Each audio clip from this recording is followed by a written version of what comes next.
آج بہت ہی مبارک دن ہے، 13 رجب ہے، آپ سب حضرات کو مبارک ہو۔ اور جون کی آج 26 تاریخ ہے 2010۔ آج ہم سورہ مبارک آل عمران کی آیت نمبر 65 سے اور 70 تک کی تلاوت کا شرف حاصل کریں گے۔ 65 سے 70 تک۔ اعوذ باللہ من الشیطان الرجیم، بسم اللہ الرحمن الرحیم، الحمد للہ رب العالمین والصلاة والسلام علی سیدنا و نبینا و مولانا ابی القاسم محمد وآلہ الطیبین الطاہرین المعصومین، اما بعد فقد قال اللہ فی کتابہ الکریم۔ بسم اللہ الرحمن الرحیم، یا اہل الکتاب لم تحاجون فی ابراہیم وما انزلت التوراۃ والانجیل الا من بعدہ افلا تعقلون۔ ها أنتم هؤلاء حاججتم فيما لكم به علم فلم تحاجون فيما ليس لكم به علم والله يعلم وأنتم لا تعلمون۔ ما كان إبراهيم يهوديا ولا نصرانيا ولكن كان حنيفا مسلما وما كان من المشركين۔ إن أولى الناس بإبراهيم للذين اتبعوه وهذا النبي والذين آمنوا والله ولي المؤمنين۔ ودت طائفة من أهل الكتاب لو يضلونكم وما يضلون إلا أنفسهم وما يشعرون۔ يا أهل الكتاب لم تكفرون بآيات الله وأنتم تشهدون۔ صدق الله العلي العظيم۔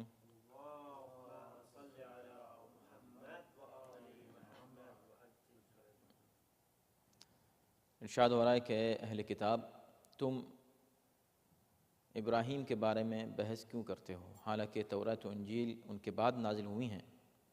کیا تمہاری سمجھ میں نہیں آتا؟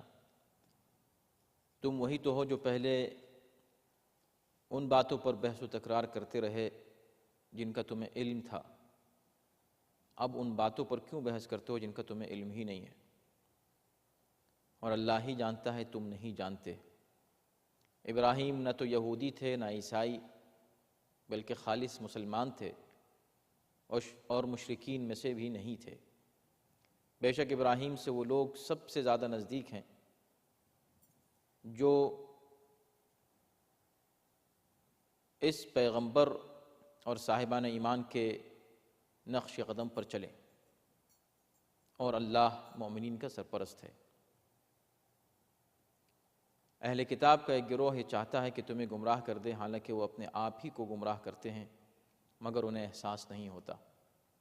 اے اہل کتاب، تم اللہ کی نشانیوں کا انکار کیوں کرتے ہو حالانکہ تم خود ہی گواہ ہو۔ اس سے پہلے جس آیت پر گفتگو ہوئی تھی وہ آیت ہے جو اہل کتاب کو دعوت اتحاد دیتی ہے، اور اس پر تفصیل سے ہم نے گفتگو کی، اور قرآن اتحاد کا کیا فارمولہ پیش کرتا ہے اس پر بھی گفتگو ہوئی۔ اہل کتاب کو ایک ایسے کلمے کی طرف بلایا گیا کہ جو دونوں کے درمیان مشترک ہے۔ اس کا مطلب یہ ہے کہ مشترکات میں ہی اتحاد ہو سکتا ہے۔ اور اس کے بعد کی جو آیت ہے اس پر بھی گفتگو ہو چکی ہے۔ اس آیت کے تعلق سے ایک بات اور صرف یہ عرض کرنا تھی کہ دعوت اتحاد جو پیغمبر اسلام نے دی ہے اس آیت میں، قُلْ يَا أَهْلَ الْكِتَابِ تَعَالَوْا إِلَىٰ كَلِمَةٍ سَوَاءٍ بَيْنَنَا وَبَيْنَكُمْ، آیت نمبر 64 جو اس سے پہلے ہم پڑھ چکے ہیں گزشتہ ہفتے۔ اس آیت کو پیغمبر اسلام نے اس موقع پر بھی استعمال کیا جب آپ نے جزیرۃ العرب میں اسلام پھیل جانے کے بعد دنیا کے بڑے بڑے حکمرانوں کو دعوت اسلام کے خطوط بھیجے ہیں، تو ان خطوط میں اس آیت کو کوٹ کیا ہے، بلکہ بہت ہی مختصر خطوط ہوا کرتے تھے، اور اس میں صرف اتنا کہ آپ اسلام کو قبول کر لیں، اگر قبول نہیں کرتے تو آپ پر ذمہ داری ہے قوم کی گمراہی کی، اور اس کے اتنے سے جملے کے بعد پھر فوراً یہ جملہ کہ آؤ ہم ایسے کلمے کی طرف جمع ہو جائیں جو ہمارے اور تمہارے درمیان مشترک ہے، اور ہم ایک دوسرے کو اپنا پروردگار نہ بنائیں۔ تو دعوت اتحاد دینے کے بعد اس کے بعد ایک اور مسئلے کی جانب قرآن نے اشارہ کیا ہے، اور وہ یہ کہ اہل کتاب بہت سے امور پر بحث کرتے تھے، بہت سے ایسی باتیں کہ جن کا تعلق عموماً ان کے مذہب سے تھا بھی نہیں، اس پر بھی وہ بحث کیا کرتے تھے۔ مثلا حضرت ابراہیم کے مذہب کے تعلق سے انہیں بہت ہی زیادہ شوق تھا بحث کرنے کا۔ وہ ہمیشہ یہ دعویٰ کرتے تھے کہ حضرت ابراہیم ہم میں سے تھے، چونکہ حضرت ابراہیم کی حیثیت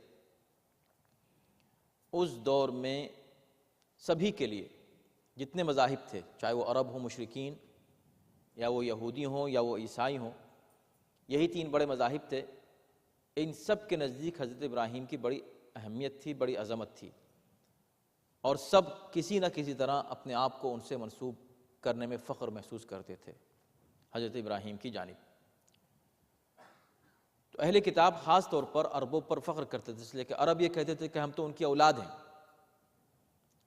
اور وہ وہی تھے جو ہم ہیں، اور ہم وہی ہیں جو وہ تھے، یہ مشرکین کہا کرتے تھے۔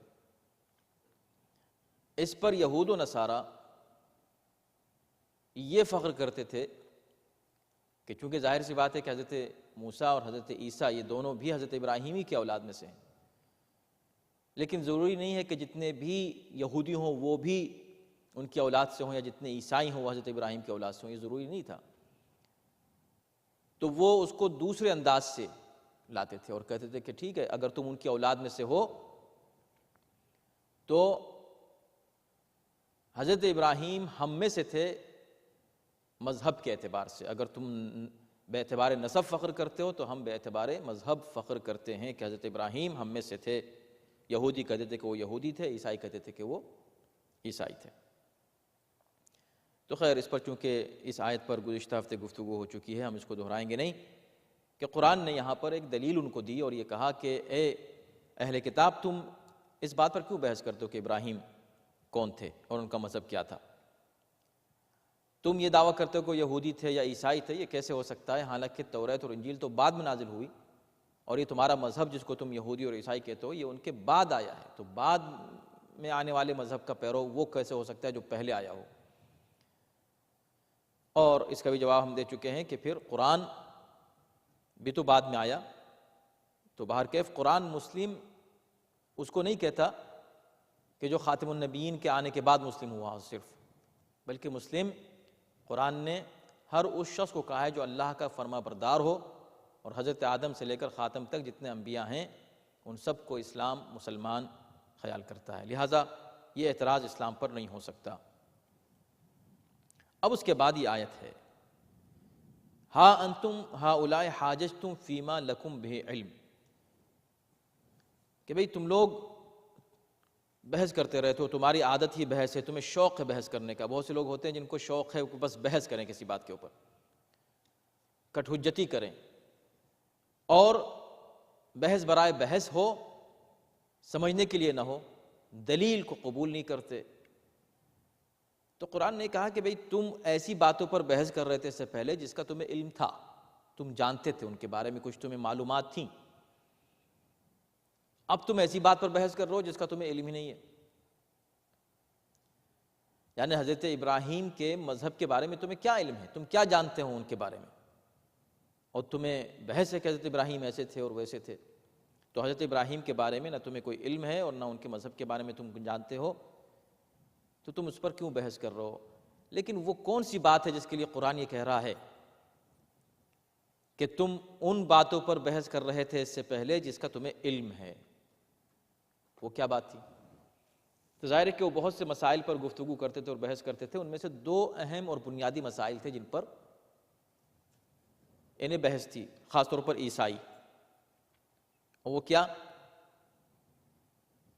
پہلی بات تو یہ کہ حضرت عیسیٰ اللہ کے بیٹے نہیں تھے، اور انہیں اچھی طرح معلوم تھا، اس بات کا ان کو علم تھا کہ وہ بیٹے نہیں ہیں۔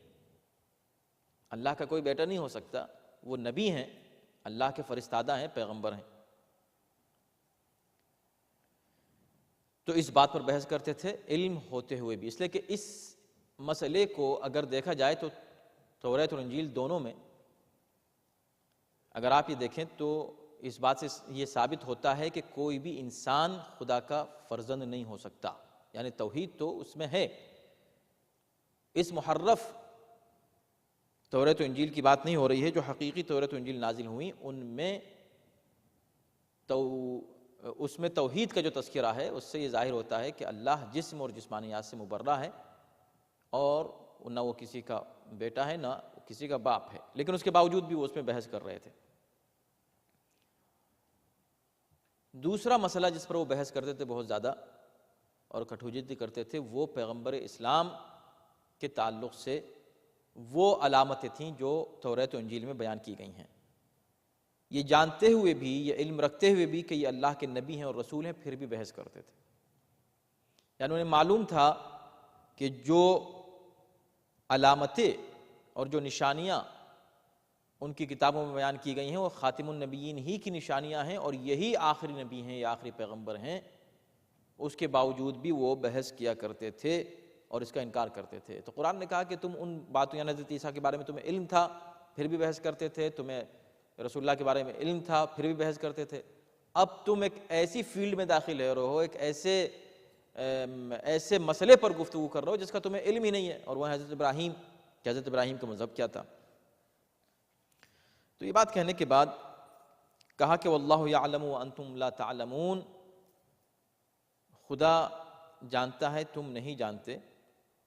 اور یہ کہنے کے بعد اب قرآن نے اس اگلی آیت میں یہ کہا کہ ما کان ابراہیم یہودیا ولا نصرانیا، صاف صاف اس بات کی وضاحت کر دی کہ ابراہیم نہ تو یہودی تھے نہ نصرانی تھے، اور اس کی دلیل اس سے پہلے گزر چکی ہے کہ یہود و نصارہ بعد میں آئے، ابراہیم پہلے کے ہیں، لہٰذا وہ نہ یہودی تھے نہ نصرانی تھے۔ لیکن اب یہاں تاکیداً کہا ولیکن کان حنیفا مسلما، لیکن وہ بہت ہی پکے مسلمان تھے، پختہ مسلم تھے، سچے مسلمان تھے۔ حنیف کہتے ہیں اس شخص کو جو حق کی طرف میلان اور رجحان رکھتا ہو، جس کا جھکاؤ حق کی طرف ہو، سچائی کی طرف، اسے حنیف کہا جاتا ہے۔ تو سچے مسلمان تھے وہ، مسلمن یعنی فرما بردار تھے اللہ کے۔ اور ظاہر سی بات ہے کہ یہاں امام جعفر صادق علیہ السلام کی ایک روایت ہے جس میں آپ فرماتے ہیں کہ حنیفا مسلمن سے مراد یہ ہے کہ خالصا مخلصا لیس فیہ شیء من عبادت الاوثان، وہ خالص مسلمان تھے، ایسے مسلمان کہ جن میں کفر و شرک کا اور بت پرستی کا کوئی شائبہ نہیں تھا۔ یہ بات کہنے کے بعد کہا کہ وما کان من المشرکین، ابراہیم مشرک بھی نہیں تھے، مسلمان تھے، وما کان من المشرکین، مشرک نہیں تھے۔ اس کے دو سبب ہیں یہ جملہ کہنے کے کہ وہ مشرک نہیں تھے۔ ایک تو سبب یہ ہے کہ چونکہ اس دور میں یہ 3 بڑے مذاہب تھے، اور ان تینوں مذاہب کے ماننے والے حضرت ابراہیم کو اپنی طرف منسوب کرتے تھے، تو خود کو ابراہیم سے منسوب کرتے تھے اور فخر کرتے تھے کہ ابراہیم ہم میں سے تھے۔ تو 2 کا انکار تو پہلے ہو گیا کہ ابراہیم نہ تو یہودی تھے نہ نصرانی تھے، مشرکین رہ گئے تھے۔ تو یہاں ان کا بھی انکار کر دیا کہ نہیں وہ مشرک بھی نہیں تھے، اس کا مطلب نہ تم میں سے تھے، نہ تم میں سے تھے، نہ تم میں سے، ان تینوں میں سے کسی گروہ سے ان کا تعلق نہیں تھا، بلکہ کون تھے؟ حنیفاً مسلمہ، وہ پکے اور سچے مسلمان تھے۔ ایک تو وجہ اس کی ہے۔ دوسری وجہ یہ ہے کہ قرآن کا اسٹائل ہے کہ کسی ایک چیز کو بیان کرنے کے بعد اس کی تاکید میں اس کا جو ضد ہے اس کی بھی نفی کرتا ہے قرآن۔ ایک چیز کو ثابت کرنے کے بعد اس کی جو ضد ہے اس کی نفی۔ مثلا یہ کہنا کہ آج دن ہے، یہ کافی ہے کہہ دینا کہ آج دن ہے، یہ کہنے کی ضرورت نہیں ہے، یعنی اس وقت دن ہے یہ کہنا کافی ہے، یہ کہنے کی ضرورت نہیں ہے کہ رات نہیں ہے۔ لیکن قرآن کا یہ اسٹائل ہے کہ وہ یہ کہنے کے بعد کہ دن ہے، مزید تاکید کے لیے جس چیز کو بہت ہی اہمیت دی جاتی ہے اس پر تاکید قرآن کرتا ہے، کہتا ہے کہ ہاں رات نہیں ہے۔ جیسے سورہ حمد میں آپ پڑھتے ہیں اہدنا الصراط المستقیم صراط الذین انعمت علیہم، ان کے راستے پر چلا جن پر تو نے اپنی نعمت نازل کی، تو اتنا کہہ دینا کافی تھا کہ جن پر نعمت نازل کی، اس کا مطلب یہی ہوا کہ ان پر نہیں جن پر غضب ہوا، جن پر نعمت نازل نہیں ہوئی، یہ چیز واضح تھی۔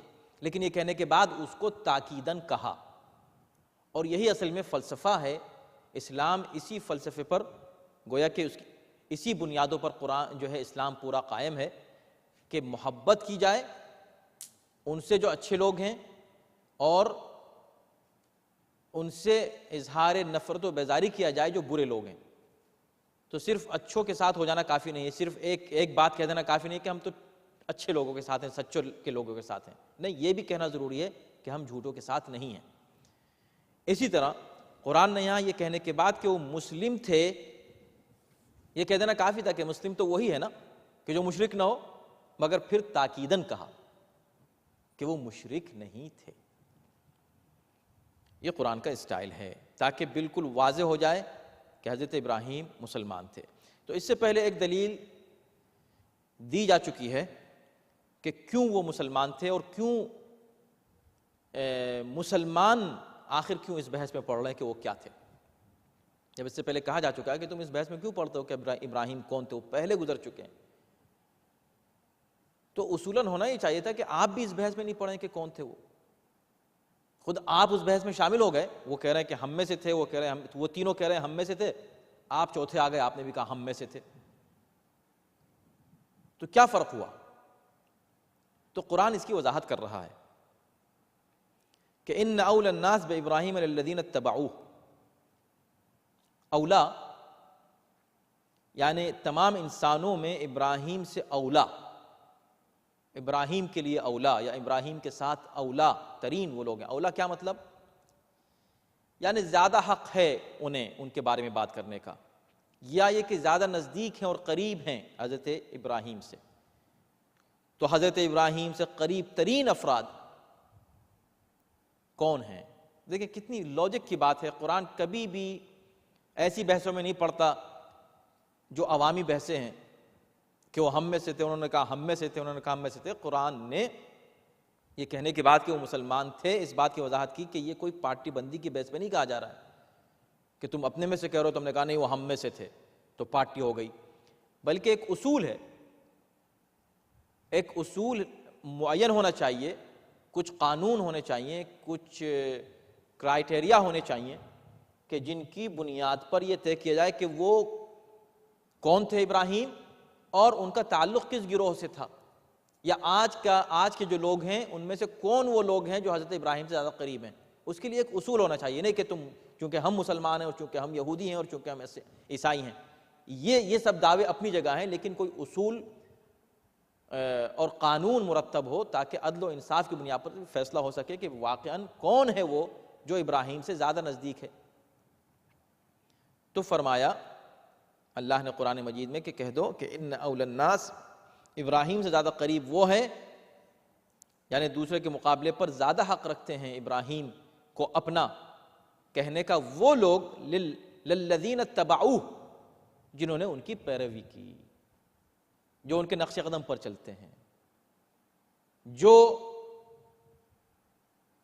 وہی عقیدہ رکھتے ہیں جو ابراہیم کا عقیدہ تھا، جن کے اعمال اور کردار جن کا وہی ہے جو حضرت ابراہیم کا کردار تھا۔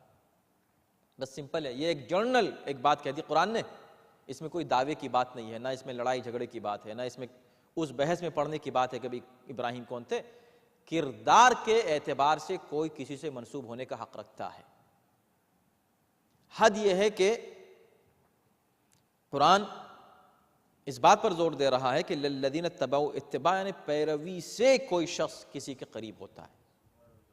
حد یہ ہے کہ اگر کوئی شخص نسب سے قریب ہو تو نسب سے قریب ہونا قربت نہیں ہے۔ اسی لیے آپ یہ اس پر غور کریں کہ سب سے بہتر اور سیدھا سیدھا طریقہ یہ تھا کہ پیغمبر اسلام یہ کہہ دیتے کہ بھئی تم کیا ابراہیم کی بات کر رہے ہو، ابراہیم کی تو ہم اولاد ہیں، ہم براہ راست اولاد ہیں، اور اپنا ایک شجرہ یہاں سے لے کر حضرت ابراہیم تک بیان کر سکتے تھے بہت آرام سے۔ لیکن پیغمبر اسلام نے کہا کہ یہ بات نہیں ہے، اتباع اور پیروی سے انسان کسی اہم شخصیت سے منسوب ہونے کا حق رکھتا ہے۔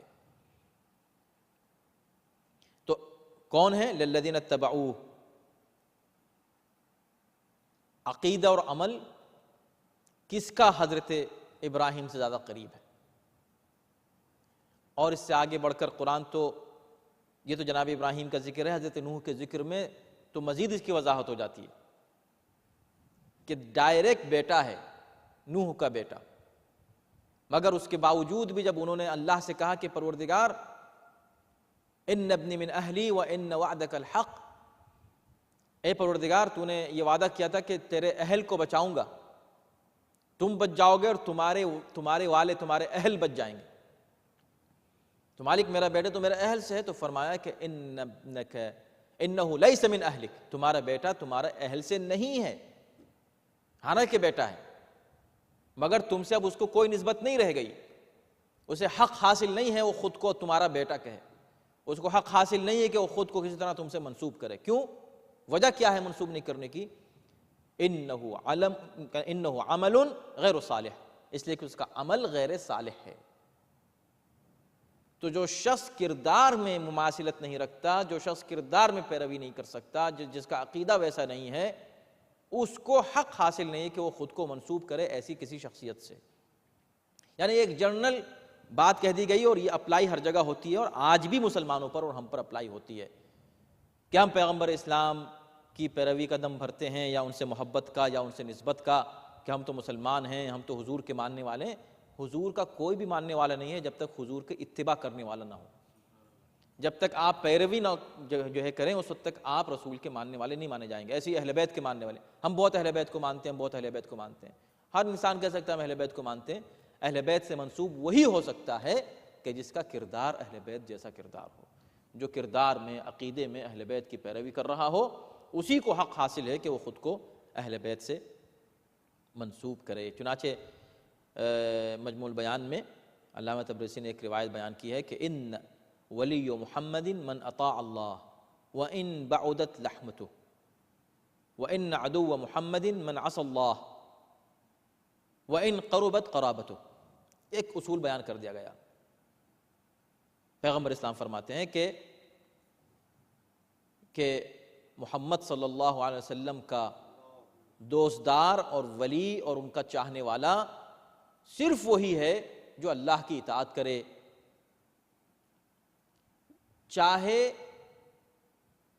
چاہے رشتہ داری میں وہ کتنا ہی دور کیوں نہ ہو، اور ان کا دشمن وہ ہے جو اللہ کی مخالفت کرے۔ پیغمبر اسلام کا دشمن کون ہے؟ جو اللہ کی مخالفت کرے، گناہ کرے، معصیت، اللہ کا دشمن ہو جو، چاہے وہ ان قربت قرابتو، چاہے قرابت میں کے لحاظ سے وہ کتنا ہی کیوں نہ ان سے قریب ہو رشتہ داری کے اعتبار سے۔ اور شاید اسی وجہ سے عملی طور پر بھی اہل بیت نے ہمیں بتایا اور پیغمبر اسلام نے اس بات کو واضح کیا کہ دیکھو، رشتہ داری کے بیس پر کبھی فخر نہ کرنا، ہم سے قربت، ہم سے نزدیکی، کہ فلاں کا رشتہ رسول اللہ سے یہ تھا، فلاں کا رشتہ رسول اللہ سے یہ تھا۔ اہل بیت کی عظمت ان کے اپنے کردار کی بنا پر ہے، ان کی عصمت کی بنا پر ہے، ان کے فضائل کی بنا پر ہے، صرف اس وجہ سے نہیں ہے کہ وہ پیغمبر اسلام کے قریب تھے اور رشتہ دار تھے۔ رشتہ داری سے اہل بیت کی عظمت میں اضافہ نہیں ہوتا۔ ہاں بے شک نسبت ایک فضیلت ہے، لیکن ساری فضیلت اہل بیت کی نہیں ہے کہ وہ ان کی عظمت صرف اس لیے چونکہ رسول جو ہے رسول اللہ کے رشتہ دار تھے، بلکہ اہل بیت کی عظمت ان کے فضائل اور ان کے کردار اور ان کے کمالات کی بنا پر خود پیغمبر اسلام کی عزت اور عظمت واضح اور ظاہر ہوتی ہے، اس لیے کہ یہ افتخار ہو سکتا ہے پیغمبر اسلام کو کہ ان کو ایسے رشتہ دار اللہ نے دیے۔ اوریجنل جو تعلق ہے اور جو فضیلت ہے اہل بیت کی، ان کا اپنا کردار ہے، ان کی اپنی عظمت ہے، اپنے کمالات ہیں جو اللہ کی طرف سے عطا کیے ہوئے ہیں اور جو پیغمبر اسلام کی طرف سے ہیں۔ یہی وجہ ہے کہ جو شخص اگر اہل بیت کے کردار سے اپنے کردار کو ملا دے تو اسے اتنی عظمت مل جاتی ہے کہ رشتے میں کتنا ہی دور کا صحیح، بلکہ عرب ہی نہیں ہے وہ رشتہ تو کیا دور کی بات ہے، فارس کا رہنے والا کوئی ہے تو اس کے لیے آواز دی جاتی ہے السلمان منا اہل البیت، ہم اہل بیت سے۔ یہ اہل بیت سے کیسے ہو گئے؟ کردار کی وجہ سے، ایمان کی وجہ سے۔ تو ایمان و کردار میں اگر کوئی اور سلمان کی برابر ہوتا تو اس کو بھی یہ سند مل جاتی منا اہل البیت کی، یعنی اس کا مطلب یہ کہ منا یعنی یہ رشتہ جو قائم ہوا اس کا سبب وہ کردار ہے اور وہ ایمان ہے جو جناب سلمان فارسی کو اللہ نے عطا کیا تھا۔ اب یہاں ایک چیز قابل غور ہے کہ پیغمبر اسلام یہ کہہ تو رہے ہیں السلمان منا اہل البیت، سلمان ہم اہل بیت میں سے ہیں، منا جمع کا صیغہ ہے، ہم میں سے ہیں، لیکن ہم کو یہ نہیں ملتا کہ پیغمبر اسلام نے کبھی سلمان کے لیے کہا اور سلمان منی، سلمان مجھ سے ہے۔ اس پہ غور کیجئے گا، یہ کہہ دیا کہ ہم سے ہے، اور ہم کون اس کی وضاحت کر دی، ہم اہل بیت سے ہیں۔ وجہ کیا ہے کہ نہیں کہا کہ منی مجھ سے ہے؟ کہا اس لیے کہ پیغمبر اسلام نے واحد کے صیغے میں منی جن لوگوں کے لیے کہا ہے وہ صرف وہ لوگ ہیں، صرف وہ افراد ہیں کہ جن کا کردار اور ایمان پیغمبر اسلام سے ملتا ہے اور جو پیغمبر اسلام کے نور کا حصہ اور ٹکڑا ہے۔ فاطمۃ بضعۃ منی، علی منی وانا منہ، حسن منی، حسین منی وانا من الحسین، ان لوگوں کے لیے منی کہا ہے، مجھ سے ہیں، تو اہل بیت مجھ سے ہیں۔ یا یہ کہا جا سکتا ہے کہ جس کے لیے پیغمبر اسلام نے کہا منی براہ راست کہا اور ثابت ہو جائے کہ انہوں نے کہا ہے منی، وہ ہے اہل بیت میں۔ لیکن اب منا کس کے لیے کہا؟ سلمان کے لیے کہا، اور منا کہہ کے اہل بیت سے کہہ دیا۔ گویا اس بات کا تعارف کرایا جا رہا ہے کہ سلمان ہے صحابی، صحابی منی نہیں ہوتا، منا ہوتا ہے۔ کیا مطلب؟ یعنی جو مجھ سے ہے وہ ہے اہل بیت، اور جو اہل بیت سے ہے وہ ہے صحابی۔ تو صحابی کی پہچان یہ ہے کہ وہ اہل بیت سے ہو، اور اہل بیت کی پہچان یہ ہے کہ وہ مجھ سے ہو، رسول سے ہو۔ تو جو رسول اللہ سے نہیں وہ اہل بیت نہیں، اور جو اہل بیت سے نہیں وہ صحابی نہیں۔ تو ہر شخص اپنے آپ کو صحابی کہہ دے آ کے کہ میں صحابی ہوں، صحابی وہی ہو سکتا ہے جو اہل بیت سے ہو۔ اور اس کی دوسری دلیل وہی ہے جو پیغمبر اسلام نے کہا کہ اہل بیت کی مثال کشتی نوح کی طرح ہے، اہل بیت کی مثال کشتی نوح کی طرح ہے۔ کشتی نوح میں جو سوار ہوگا وہی نجات پائے گا، جو سوار ہوگا وہی نجات پائے گا۔ یہ نہیں کہا قرآن نے کیا کہا؟ وَنَجَّيْنَاهُ وَأَصْحَابَ السَّفِينَةِ، ہم نے نوح کو بچایا اور نوح کے اصحاب کو بچایا؟ نہیں، ایسا نہیں۔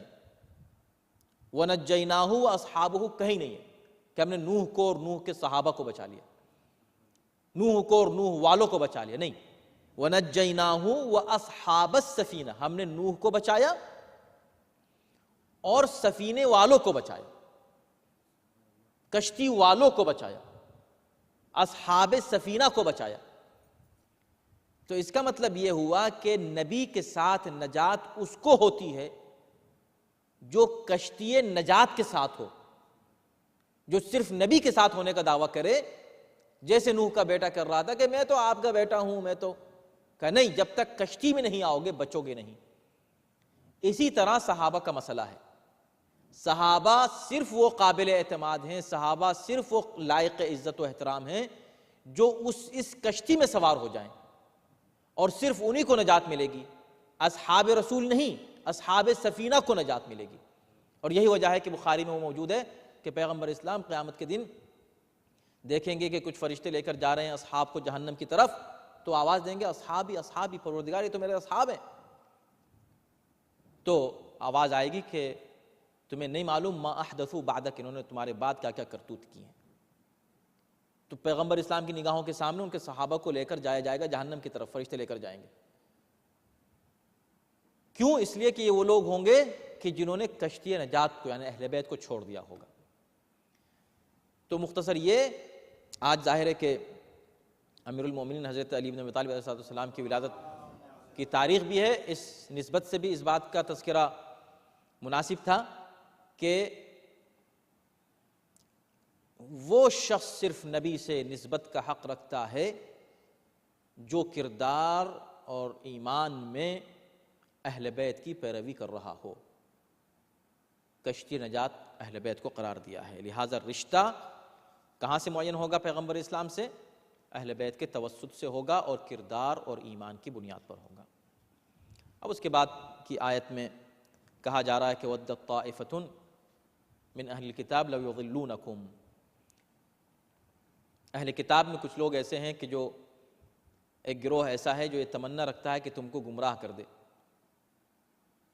اب یہاں طائفہ یعنی گروہ، اس میں کچھ مفسرین نے کہا کہ اس سے مراد یہود ہیں، کچھ نے کہا کہ اس سے مراد نصارہ ہیں، لیکن چونکہ اس کو عمومی حیثیت حاصل ہے لہٰذا ہم اس سے اس کے عمومی معنی مراد لے سکتے ہیں، زیادہ مناسب ہے۔ یعنی دونوں گروہ، یہود اور نصارہ دونوں کی یہ کوشش تھی کہ مسلمانوں کو ان کے دین سے ہٹا دیں، بھٹکا دیں، اور طرح طرح کے وہ ہتھ کنڈے استعمال کرتے تھے مسلمانوں کو گمراہ کرنے کے۔ اگر اس کو اور مزید عمومی مفہوم میں لینا ہو تو آج بھی یہ کیفیت موجود ہے اور برقرار ہے کہ آج بھی یہ کوشش کی جاتی ہے کہ مسلمانوں کو ان کے مذہب سے پلٹا دیا جائے، گمراہ کر دیا جائے۔ اس وقت کے جو بھی ہتھ کنڈے ہوتے ہوں گے اس وقت ہوتے ہوں گے، لیکن آج کل کے نئے طریقے، نئے ہتھ کنڈے اور نئے جال بچھائے جا رہے ہیں۔ جدید دور ہے، آزادی کے نام پر بے حیائی، بے دینی مسلم سماج میں عام کی جا رہی ہے، اور پوری کوشش کی جا رہی ہے کہ مسلم معاشرہ دینی و مذہبی بے حسی کا شکار ہو جائے۔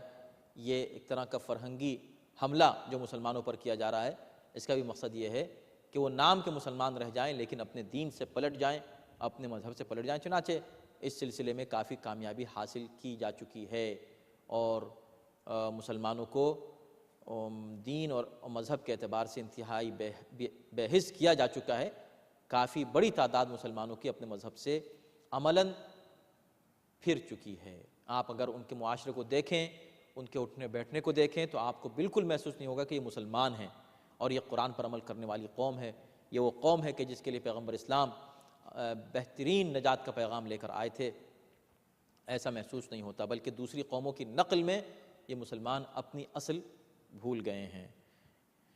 وَمَا يَضُلُّونَ إِلَّا أَنفُسَهُمْ، قرآن کہتا ہے کہ یہ لوگ کوشش تو کرتے ہیں گمراہ کرنے کی مسلمانوں کو، لیکن اصل میں یہ خود اپنے آپ کو گمراہ کرتے ہیں۔ یہ مسلمانوں کو گمراہ نہیں کر رہے ہیں، ورنہ یہ کامیاب ہوں گے مسلمانوں کو گمراہ کرنے میں۔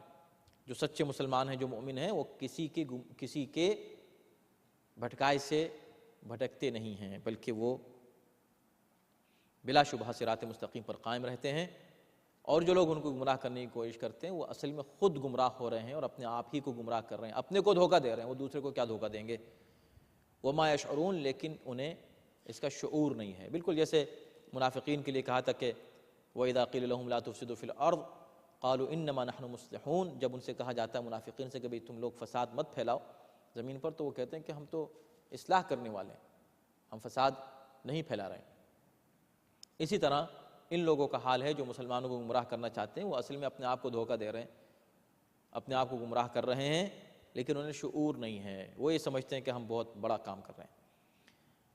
اس کے بعد کی آیت میں کہا جا رہا ہے کہ یا اہل الکتاب لم تکفرون بآیات اللہ، اے اہل کتاب تم آیات الہی کا انکار کیوں کرتے ہو، قرآنی آیات کا انکار کیوں کر رہے ہو، یا اللہ کی نشانیوں کا انکار کیوں کرتے ہو، پیغمبر اسلام کے معجزات کا انکار کیوں کرتے ہو؟ ساری نشانیاں دیکھ لی تم نے، قرآن مجید کی آیتیں بھی تم نے سن لیں، پیغمبر اسلام کی دیگر معجزات بھی دیکھ لیے، خود اپنی کتابوں میں پیغمبر اسلام کا تذکرہ تم نے پڑھ لیا، اس کے باوجود بھی تم انکار کرتے ہو اہل کتاب، وَأَنْتُمْ تَشْهَدُونَ، حالانکہ تم خود اس کے گواہ ہو، تم ان سب حقیقتوں کے گواہ ہو جس کا تم خود انکار کر رہے ہو۔ یہ بڑی دلچسپ بات ہے، اور آپ کو معلوم ہے کہ ہم ہمیشہ اس بات پر زور دیتے رہے ہیں کہ قرآن مجید کی آیتیں اگرچہ بعض موقعوں پر خاص حالات میں نازل ہوئی اور خاص موقعوں پر نازل ہوئی ہیں، اور ان کا شان نزول ایک خاص موقع کے لیے ہے، لیکن یہ آج کے لیے بھی ہیں یہ آیتیں۔ ایسا نہیں ہے کہ آج ہم صرف یہ آیتیں ایک ہسٹری کے طور پر پڑھ رہے ہیں اور ہمارا اس سے کوئی تعلق نہیں ہے، بلکہ یہ ہم پر بھی اپلائی کرتی ہیں یہ آیتیں، آج کے دور پر بھی اپلائی کرتی ہیں آیتیں، ان لوگوں پر بھی اپلائی کرتی ہیں یہ آیتیں کہ جو اسی طرح کا کردار رکھتے ہوں اور اسی طرح کا جن کا رویہ ہو، جس کی مذمت قرآن یہاں کر رہا ہے۔ تو قرآن یہ کہہ رہا ہے کہ اہل کتاب تم اللہ کی آیتوں کا انکار کرتے ہو حالانکہ تم اس پہ خود گواہ ہو، یعنی تمہیں معلوم ہے تم کس چیز کا انکار کر رہے ہو، تمہیں پتہ ہے کہ سچائی یہ ہے، اس کے باوجود بھی تم سچائی کو چھپانے کی کوشش کر رہے ہو، اس کے باوجود بھی تم جو ہے سچائی کو دبانے کی کوشش کر رہے ہو، اس کے باوجود بھی تم سچائی کا انکار کرنے کی کوشش کر رہے ہو۔ یہ کیفیت صرف ان سے مخصوص نہیں تھی، آج مسلمانوں کے ایک بہت بڑے گروہ پر یہ صفات گویا کہ اور یہ کیفیت صادق آتی ہے۔ مسلمانوں میں اکثر علماء کا یہی حال ہے کہ وہ حقیقت سے واقف ہیں، وہ جانتے ہیں سچائی کیا ہے، مگر اس کے باوجود بھی نہ صرف یہ کہ خود ماننے کو تیار نہیں ہوتے، بلکہ وہ دوسروں کو بھی گمراہ کرنے کی کوشش کرتے ہیں، حالانکہ ان کی کتابوں میں ہر وہ بات لکھی ہے جس کا وہ انکار کرتے ہیں۔ توحید کے تعلق سے اگر آپ دیکھ لیں تو توحید تمام مسلمانوں کی کتابوں سے وہی توحید ثابت ہے جو اہل بیت نے بیان کی ہے، لیکن مسلمان کبھی اللہ کی ٹانگ بیان کر دیتے ہیں، کبھی اس کا جسم بیان کرتے ہیں، کبھی اس کو عرش پہ بٹھا دیتے ہیں، کبھی کرسی پہ بٹھا دیتے ہیں، اور کبھی رؤیت کے بہانے، اس نظریے کے بہانے کہ اللہ کو دیکھیں گے، اس کی ساق اور اس کی ٹانگ کا تذکرہ کرتے ہیں، طرح طرح کی باتیں ہوتی ہیں، استغفر اللہ، اور یہ سب معتبر کتابوں میں لکھا ہوا ہے۔ لیکن اگر آپ دوسرا رخ دیکھیں کہ حقیقی توحید جو اہل بیت نے پیش کی ہے اور جو قرآن مجید اصل میں پیش کر رہا ہے، جس کی وضاحت اہل بیت نے کی ہے، وہ بھی کتابوں میں ان کی موجود ہے، مگر وہ قبول نہیں کرتے۔ اسی طرح پیغمبر اسلام کے تعلق سے نبوت کی صفات قرآن مجید میں جس طرح بیان کی گئی ہیں اور اہل بیت نے جس کو پیش کیا ہے، وہ مسلمانوں کی کتابوں میں موجود ہے۔ امیر المؤمنین حضرت علی بن ابی طالب علیہ السلام کی ولایت اور ان کی خلافت اور ان کی امامت اور جتنے بھی امور اس سے تعلق رکھتے ہیں، وہ سب کی سب ثابت ہیں مسلمانوں کی کتابوں سے اور معتبر روایات سے اور قرآن مجید کی آیات سے، اور اس بات کا علم سب کو ہے اور سب جانتے ہیں، انہیں علم ہے اور انہیں پتہ ہے، مگر اس کے باوجود بھی انکار کرتے ہیں۔ دنیا کا کوئی بھی ایک بھی مسلمان چاہے کتنا بھی بڑا دشمن ہو، وہ آ کر یہ نہیں کہہ سکتا کہ علی اللہ کے ولی نہیں ہیں، اللہ کے ولی نہیں ہیں۔